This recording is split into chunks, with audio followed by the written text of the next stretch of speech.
Life of पाई। इस कहानी की शुरुआत में ये दिखाते कि इरफान खान कनाडा में रहते हैं और उनका नाम है पाई पटेल।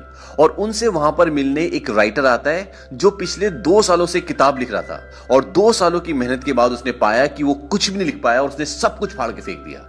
और अब इरफान खान के अंकल ने इस राइटर को इरफान खान के पास भेजा और ये कहा है कि इरफान खान के पास एक बहुत ही दिलचस्प कहानी है और उस कहानी को सुनने के बाद तुम्हें ईश्वर पे भी विश्वास हो जाएगा। इरफान खान बोलते हैं कि ये तो मैं नहीं कह सकता कि तुम्हें ईश्वर पे विश्वास होगा कि नहीं, लेकिन मैं तुम्हें अपनी कहानी सुना सकता हूं। वैसे मैंने रिचर्ड पाकर के बारे में कई सालों से बात नहीं की और इसके बाद पूरी कहानी फ्लैशबैक में चली जाती है और ये दिखाते हैं कि अभी इरफान खान बहुत छोटे हैं और उनका नाम होता है पिसिन पटेल, यानी कि PISCINE पिसिन। ये नाम एक स्विमिंग पूल के नाम पर इरफान खान का रखा था, लेकिन स्कूल में सब बच्चे उन्हें चढ़ाते हैं और उन्हें कहते हैं पिसिंग पटेल, यानी कि PISSING।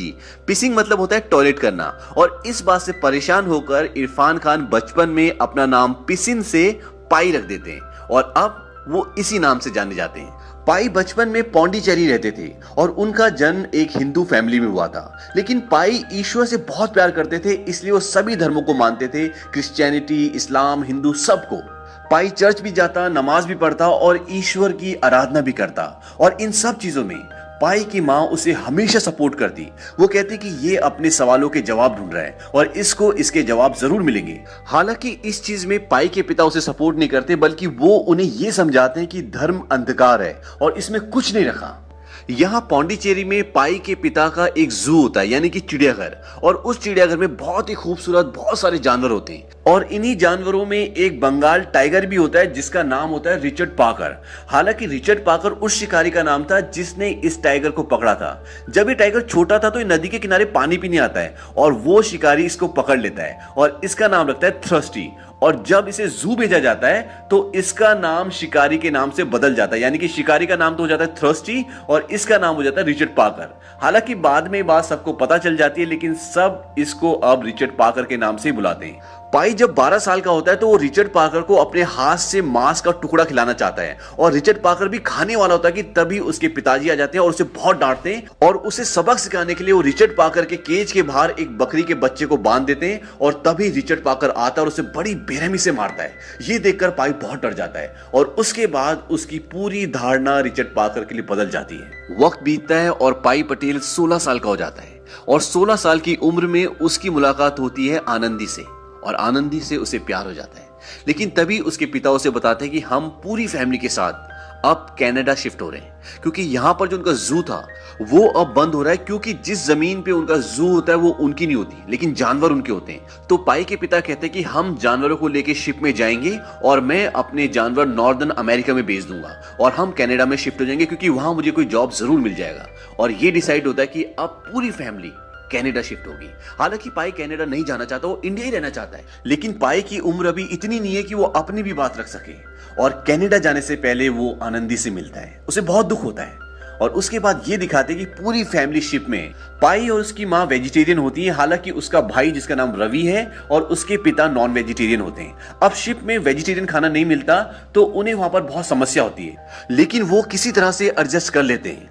अब जब उनका शिप विशाल समंदर के बीचों बीच होता है तो एक तूफान आता है और उस वक्त पाई पटेल डेक पे होते हैं और पाई की पूरी फैमिली अपने अपने रूम्स में होती है।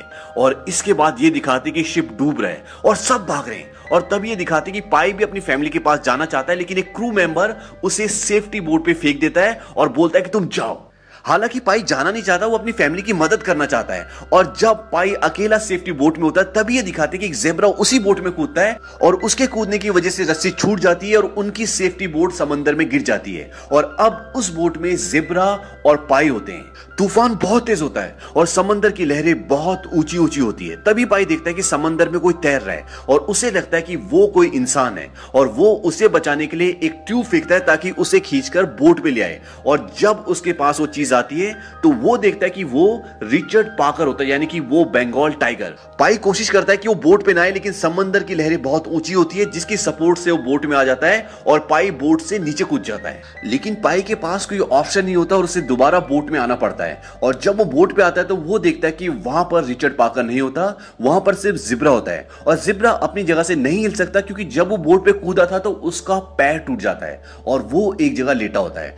इसके बाद ये दिखाते हैं कि सुबह हो जाती है और तूफान थम जाता है, लेकिन बोट के अंदर पानी भर चुका है जिसे पाई बाल्टी से निकाल के बाहर फेंकता है। और जब वो पानी फेंक रहा होता है तभी वहां से एक हाइना आता है जो अंदर छुपा होता है। दरअसल वहां पर एक टेंट टाइप का होता है जिससे आधी से थोड़ी सी कम बोट कवर्ड होती है और उसी के अंदर वो हाइना छुपा होता है। पाई हाइना को देखकर बोलता है कि शायद अभी नींद की दवा का असर खत्म नहीं हुआ, क्योंकि जब ये सारे जानवरों को समंदर के सफर में ले जाते हैं तो सबको नींद की दवाई दे देते हैं, क्योंकि जानवरों की समंदर में तबीयत खराब हो जाती है। धीरे धीरे हाइना एक्टिव होता है और पाई पे अटैक करने की कोशिश करता है, लेकिन पाई ऊपर चला जाता है जहां पर वो टेंट होता है और हाइना वहां पर नहीं आ पाता। और उसके पास एक डंडा भी होता है जिससे वो हाइना को पीछे कर रहा होता है। तभी पाई देखता है कि समंदर में एक चिंपैंजी केलों के गट्ठे के ऊपर बैठा होता है और वो बहता हुआ जा रहा होता है। पाई उसे जोर से आवाज लगाता है और उसे अपनी बोट पे बुला लेता है। और अब बोट पे ये 4 लोग हैं, पाई, ज़ेब्रा, हाइना और चिंपैंजी। बोट में पाई के लिए और चिंपैंजी के लिए खाना है, लेकिन हाइना के लिए नहीं, क्योंकि वो एक शिकारी है और वो रात को ज़ेब्रा को मार देता है। पाई को भी ये डर होता है कि कहीं रात को सोते हुए हाइना उसे मार ना दे, इसीलिए बोट से एक डंडा निकला होता है जिसमें एक ट्यूब होती है और उसी के सहारे वो बोट से बाहर लटक के रहता है। अगले दिन सुबह पाई बोट में कुछ सामान से तैरने वाला एक प्लेटफॉर्म बनाता है ताकि वो उसे समंदर में फेंक दे और वो वहां जाकर बैठ जाए ताकि वो इन जानवरों से बचा रहे। ज़ेब्रा को तो हाइना पहले मार चुका है और अब बोट पे ये 3 है, चिंपैंजी, हाइना और पाई। पाई जब वो प्लेटफॉर्म बना लेता है तभी वो हाइना बाहर निकल जाता है और चिंपैंजी और हाइना की लड़ाई होती है। चिंपैंजी हाइना को एक लपाड़ा मारता है और नीचे गिरता है धड़ाक से, और ये देखकर पाई बहुत खुश होता है। तभी हाइना दोबारा से चिंपैंजी पे अटैक करता है और वो उसे मार देता है। हालांकि पाई उसे बचाने की कोशिश भी करता है, लेकिन वो उसे बचा नहीं पाता। पर अब पाई को बहुत गुस्सा आ जाता है, वो चाकू निकालता है और हाइना को बोलता है कि चलो आओ आओ। और तभी वहां से रिचर्ड पाकर निकल कर आता है और वो हाइना को मार देता है। दरअसल रिचर्ड पाकर भी नीचे छुपा होता है और इसके बाद वो पाई पर भी अटैक करने की कोशिश करता है, लेकिन पाई ने जो प्लेटफॉर्म बनाया होता है वो उसे समंदर में फेंक देता है और उस पर जाकर बैठ जाता है और उस प्लेटफॉर्म को बोर्ड से रस्सी से बांध देता है ताकि वो उससे दूर न जा। रात भर पाई उसी प्लेटफॉर्म पे रहता है। अब वो बोट पर नहीं जा सकता, क्योंकि अगर वो बोट पर गया तो रिचर्ड पाकर उसे मार देगा। लेकिन जब उसे भूख लगती है तो उसे बोट पर जाना पड़ता है, पर वो बोट के ऊपर नहीं जाता बल्कि नीचे खड़ा होकर खाने का सामान निकाल रहा होता है।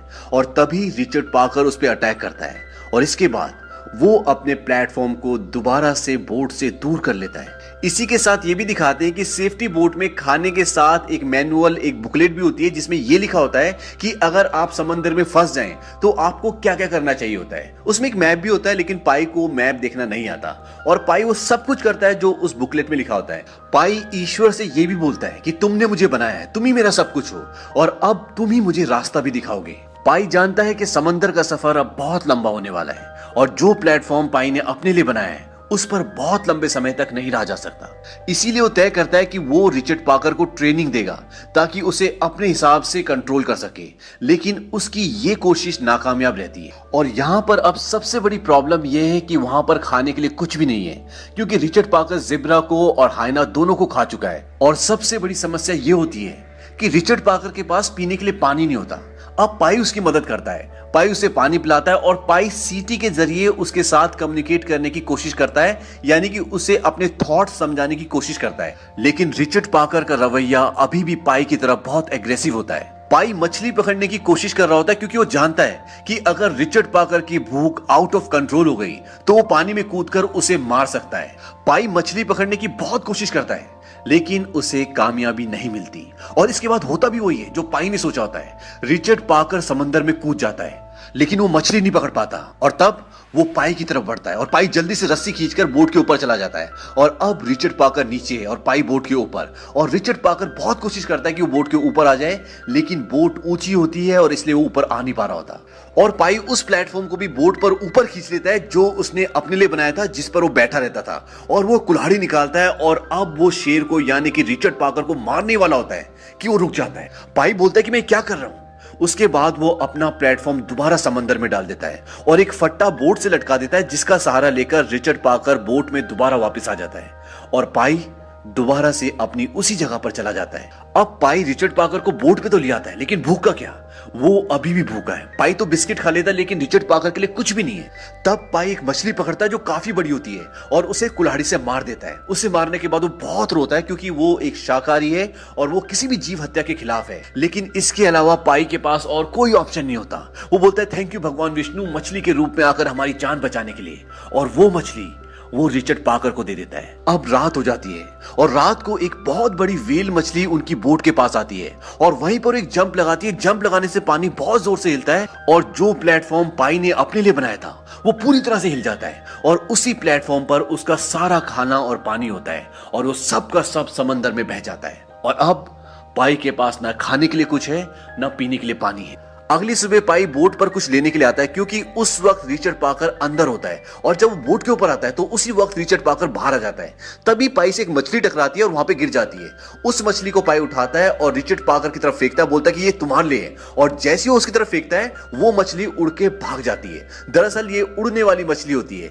अब रिचर्ड पाकर और पाई दोनों उस मछली की ओर देख रहे होते हैं। तभी वो दूसरी तरफ देखते हैं कि वहां से एक बहुत बड़ा मछलियों का झुंड उड़ते हुए उनकी तरफ आ रहा होता है और जब वो झुंड उनकी बोट के आगे से गुजरता है तो बहुत सारी मछलियां उनकी बोट में गिर जाती है और एक बड़ी मछली जो उन मछली को खाने आ रही होती है वो भी उनकी बोट में गिर जाती है। उस मछली को रिचर्ड पाकर खाना चाहता है लेकिन उससे वो पाई छीन लेता है, बोलता है कि मेरी है और रिचर्ड पाकर उस मछली को छोड़ देता है। हालांकि पाई शाकाहारी है लेकिन उसके पास खाने के लिए कुछ भी नहीं है, इसीलिए वो मछली खाना शुरू कर देता है। और इसी के साथ साथ पाई अब रिचर्ड पाकर को ट्रेन करने की कोशिश करता है, उसे अपने कंट्रोल में लाने की कोशिश करता है और इस बार पाई को काफी हद तक कामयाबी मिल जाती है। लेकिन अभी भी पाई बोट के ऊपर नहीं रह सकता क्योंकि जानवर का कोई भरोसा नहीं, वो कब हमला कर दे ये नहीं कहा जा सकता। अब इसी तरह से इन दोनों का सफर चल रहा होता है और एक रात को बहुत जोर से तूफान आता है और उस तूफान में इन दोनों की हालत खराब हो जाती है। इसी के साथ साथ पाई का प्लेटफॉर्म भी पानी में बह जाता है जो उसने अपने लिए बनाया था और अब पाई के पास अलग से रहने के लिए कुछ भी नहीं है और इसके आगे इन दोनों को बोट पर एक साथ ही रहना पड़ेगा। कुछ दिन बीते हैं और इन दोनों की हालत खराब हो जाती है। रिचर्ड पाकर भी अब एक ही जगह लेटा होता, वो हिल भी नहीं रहा होता। पाई उसके पास जाता है, उसका सिर अपनी गोद में रखता है और बहुत रोता है। वो कहता है कि रिचर्ड पाकर हम मर रहे हैं। लेकिन शायद किस्मत ने, ईश्वर ने इन दोनों के लिए कुछ और ही सोच रखा था। एक सुबह जब पाई की आंखें खुलती है तो वो देखता है कि उनकी बोट एक टापू के किनारे पर होती है। पाई उस टापू पर उतरता है, कुछ जंगली सब्जियां खाता है और वहां से आगे जाता है और जब वो आगे जाता है तो उस टापू पे हजारों नेवले होते हैं और वहीं पर बीच में एक झील होती है और पाई उस मीठे पानी की झील में जाकर नहाता है। तभी वहां पर रिचर्ड पाकर भी आ जाता है जो नेवलों को खाकर अपना पेट भरता है। शाम को पाई पेड़ के ऊपर सोने के लिए अपना इंतजाम कर रहा होता है। तभी वो देखता है कि सारे नेवले जितने भी उस टापू में होते हैं वो सब के सब पेड़ों पे चढ़ जाते हैं और रिचर्ड पाकर भी भागकर नाव में चला जाता है। पाई को कुछ समझ में नहीं आता लेकिन रात को जब पाई की आंखें खुलती है और वो तालाब में देखता है तो वहां पर जितनी भी मछलियां होती है वो सब मर चुकी होती हैं और वो सब की सब पानी में गल रही होती हैं। इसके बाद ये दिखाते हैं कि पाई जिस पेड़ पे बैठा होता है उसी पेड़ पे उसके सिर के ऊपर एक फल लगा होता है लेकिन वो फल नहीं होता। पाई जब उसे खोलता है तो उसके अंदर इंसान का एक दांत होता है और पाई समझ जाता है कि ये आइलैंड एक आदमखोर आइलैंड है। दरअसल उस आइलैंड का रात को जितना भी पानी था वो सारा एसिड में बदल जाता था और पानी में जितनी भी मछलियां होती थी वो सब मर जाती थी और वहीं पे गल जाती थी और इसी कारण से वहां पर जितने भी नेवले थे वो सारे के सारे पेड़ों पे चढ़ जाते थे और रिचर्ड पाकर भी भागकर नाव में चला जाता था क्योंकि रात को जो भी वहां रहेगा उसे सिर्फ मौत मिलेगी। दरअसल वो एक आदमखोर आइलैंड था जो कि पशु पक्षी आदमी किसी को भी मार सकता था। अगले दिन पाई बहुत सारी सब्जियां खाता है और अपने लिए बोट में बहुत सारी सब्जियां, पानी और रिचर्ड पाकर के लिए बहुत सारे नेवले रख लेता है क्योंकि अब उन्हें यहां से आगे का सफर तय करना है। पाई पूरी तैयारी करने के बाद सीटी बजाता है और जोर से रिचर्ड पाकर को आवाज लगाता है और रिचर्ड पाकर भी भागकर बोट पे चढ़ जाता है। अगर वो रिचर्ड पाकर को इस आइलैंड पे छोड़ता तो वो मर जाता, इसीलिए वो उसे अपने साथ ले जाता है। इससे आगे वो बहुत लंबा सफर तय करते हैं और फाइनली वो मैक्सिको के बीच पर पहुंच जाते हैं और वहां पर रिचर्ड पाकर उतरता है और जंगल की तरफ जाता है। पाई भी थककर वहीं किनारे पे पड़ा होता है और पाई सोचता है कि रिचर्ड पाकर उसे पीछे मुड़ के जरूर देखेगा लेकिन वो उसे पीछे मुड़कर नहीं देखता और वो जंगल में चला जाता है। इस बात से पाई को बहुत दुख होता है, वो बच्चों की तरह रोता है। तभी वहां पर कुछ लोग आ जाते हैं और वो पाई को उठाकर अपने साथ ले जाते हैं। अब कहानी घूमकर फ्लैशबैक से प्रेजेंट में आ जाती है जहां पर इरफान खान यानी कि जो पाई बड़ा हो चुका है वो उस राइटर को ये पूरी कहानी सुना रहा है। इरफान खान बोलता है कि ईश्वर हमेशा मेरे साथ था, अगर मैं उस फ्लोटिंग आइलैंड पे नहीं पहुंचता तो मैं मर जाता और अगर मुझे वो दांत नहीं दिखता तो शायद मैं उसी आइलैंड में हमेशा के लिए रुक जाता और वहीं खो जाता। लेकिन ईश्वर हमेशा हर कदम पे मेरे साथ था। पहले उसने मुझे उस आइलैंड पे आराम दिया और उसके बाद उसने मुझे अपना सफर तय करने का, आगे जारी रखने का संकेत दिया। इरफान खान बोलता है कि अगर रिचर्ड पाकर नहीं होता तो शायद मैं जिंदा नहीं रहता। उसने मुझे जिंदा रहने की एक वजह दी, लेकिन सबसे ज्यादा दुख तब होता है जब आप किसी को अलविदा ना कह पाओ। वो कहता है कि मेरे पिता ने जो कुछ मुझे सिखाया उसी की वजह से मैं जिंदा रह पाया। काश मैं उन्हें थैंक यू कह पाता। काश मैं रिचर्ड पाकर को यह कह पाता कि अब सब ठीक है, ईश्वर हमारे साथ है, मेरी जान बचाने के लिए शुक्रिया। अब राइटर बोलता है कि मुझे कई चीजों पे तो यकीन ही नहीं होता। इरफान खान बोलता है कि उस जहाज में अकेला केवल मैं ही बचा था, इसीलिए जापानीज शिपिंग कंपनी ने 2 लोगों को मेरे पास भेजा क्योंकि वो इंश्योरेंस वालों को कुछ रिपोर्ट देना चाहते थे। और जब मैंने उन्हें पूरी ये कहानी सुनाई तो उनको इस कहानी पे यकीन ही नहीं हुआ। उन्होंने कहा कि हमें कुछ ऐसा बताओ जिसपे हम यकीन कर सके, लोग यकीन कर सकें। और उसके बाद मैंने उन्हें एक मनगढ़ंत कहानी सुना दी और उस कहानी की कॉपी अभी भी मेरे पास है और वो कॉपी वो उस राइटर को देता है। इसके बाद इरफान खान उससे पूछता है कि तुम्हें कौन सी कहानी अच्छी लगी। वो बोलता है कि पहली वाली जिसमें शेर है। इरफान खान बोलता है थैंक यू। वो बोलता है क्या आप मुझे इस कहानी को लिखने देंगे। इरफान खान बोलता है क्यों नहीं, मामा जी ने इसीलिए तो आपको यहाँ भेजा है। इसके बाद इरफान खान की फैमिली आ जाती है और वो उसे अपनी फैमिली से मिलवाता है। इरफान खान की शादी हो चुकी है, उसका एक बेटा एक बेटी है और अब वो अपनी जिंदगी में खुश है। हालांकि इरफान खान ने अपनी पूरी फैमिली को उस दुर्घटना में खो दिया था, लेकिन जिंदगी चलते रहने का नाम है।